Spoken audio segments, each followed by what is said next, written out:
Quilters Newsletter TV, the Quilters community, is brought to you by Handy Quilter, designed by a quilter for quilters. Sulky, express yourself with Sulky and create with confidence. Brother, it's so easy with Brother at your side. And Quilt Cut, easy fabric cutting for quilters. Hi, and welcome to Quilters Newsletter TV, the Quilters community. We're at Quilt Market in Houston, and we're with Jan Vaine, author and teacher, and she's going to talk to us today a little bit about hand applique and some of the tools she uses. Welcome, Jan. Hi, it's nice to be here. Thank you for having me. Certainly. You want to start out and tell me what you're going to tell us how to do? Today? Well, there's many ways to prepare applique for hand needle turn applique. So what we're going to do today is I'm going to show you one technique that I have found that works best for me. It's fast, it makes your applique very portable so you can carry it with you wherever you go. It's ready to stitch, which makes it easier to get your hand needle turn applique done quickly. Okay, good. Okay, what's first? Well, we're going to start with everything will be found in applique and embroidery fundamentals. So we're going to walk through the fundamentals, the basics. Good. And we're going to start with our background block.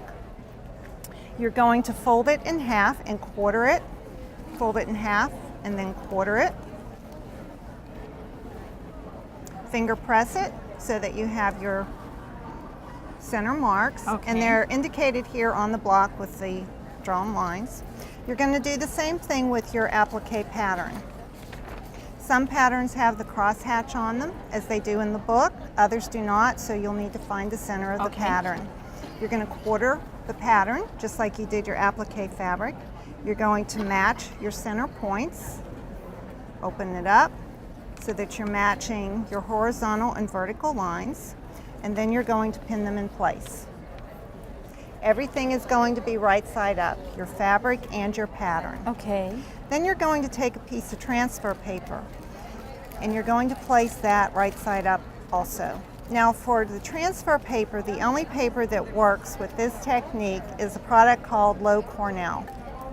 It comes in black and white, which means that you can do this on a dark background as well as a light background. Okay, so that's it works for both of them. So you're going to place that right side up, which is the graphite side, under your pattern.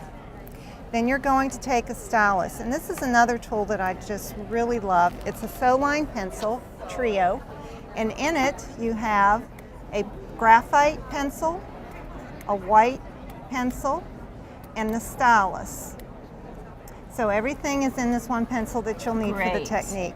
So we have the pattern, the background fabric, the transfer paper, and you're going to trace, using the stylus, the whole pattern. Okay. You're going to check periodically to make sure that you've traced everything that's on the pattern.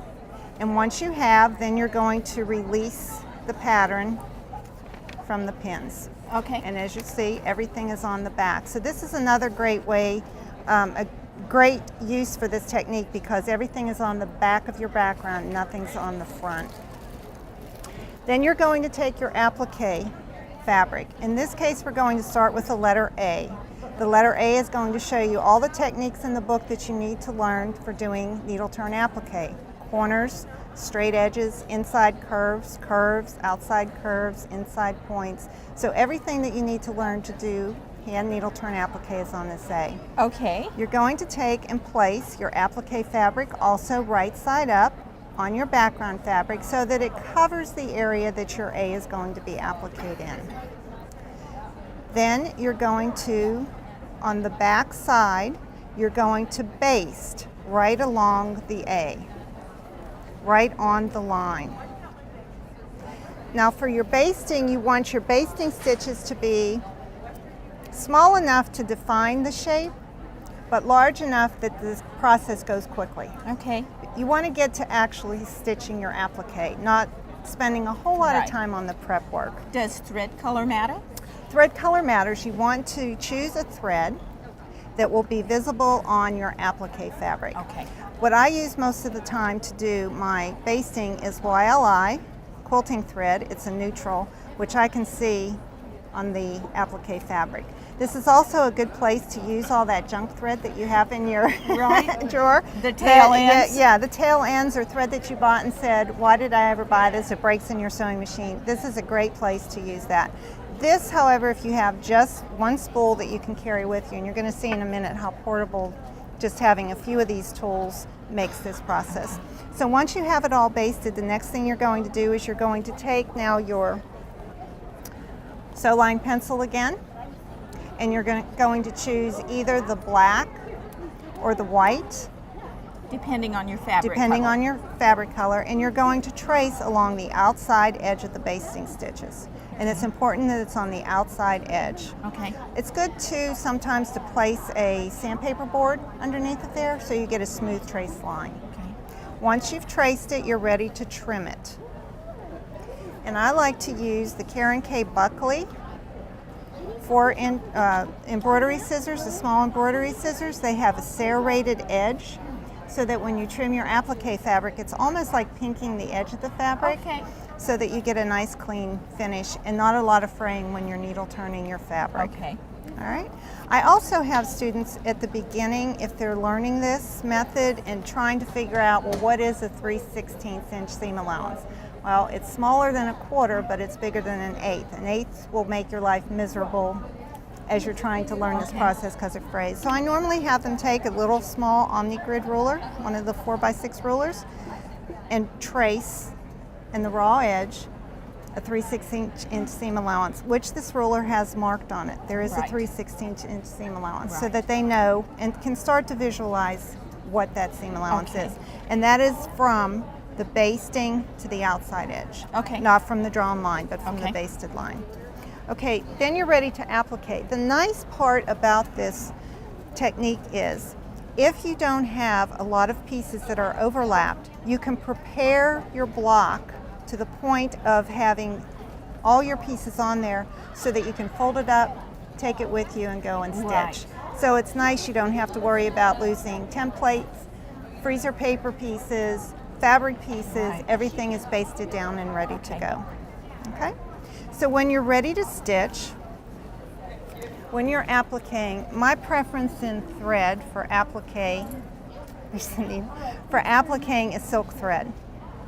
I like the kimono silk thread. The silk thread disappears into the fabric very nicely so that you can barely see the stitches. And I also use a quilting between needle. I've found these Mary Arden needles. They're made in England. It's a very fine needle, very nice to work with. I do use the quilters between needle, a small needle. I find that it keeps me from getting too far down the line when I'm stitching and worrying about turning under the whole curve when I just need to worry about turning under a little part of the curve. So those two things are very nice to work with.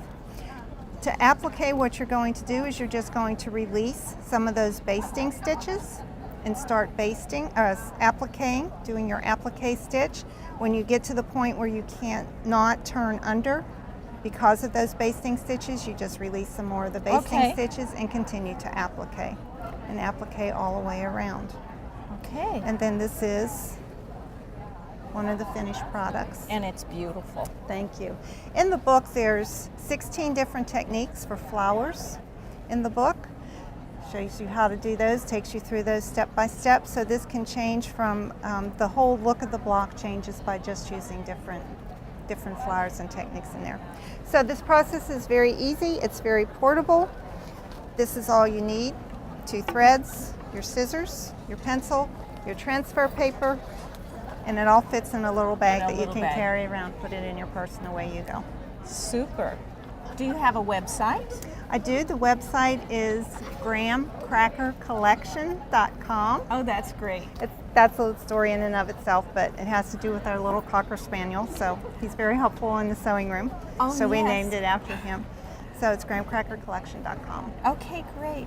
Well, I am so glad that you joined us today, and we've had a quick lesson on how to prepare for doing hand applique and the tools that Jan uses. Thanks for joining us. Quilters Newsletter TV, the Quilters community, is brought to you by Handy Quilter, designed by a quilter for quilters. Sulky, express yourself with Sulky and create with confidence. Brother, It's so easy with Brother at your side. And Quilt Cut, easy fabric cutting for quilters.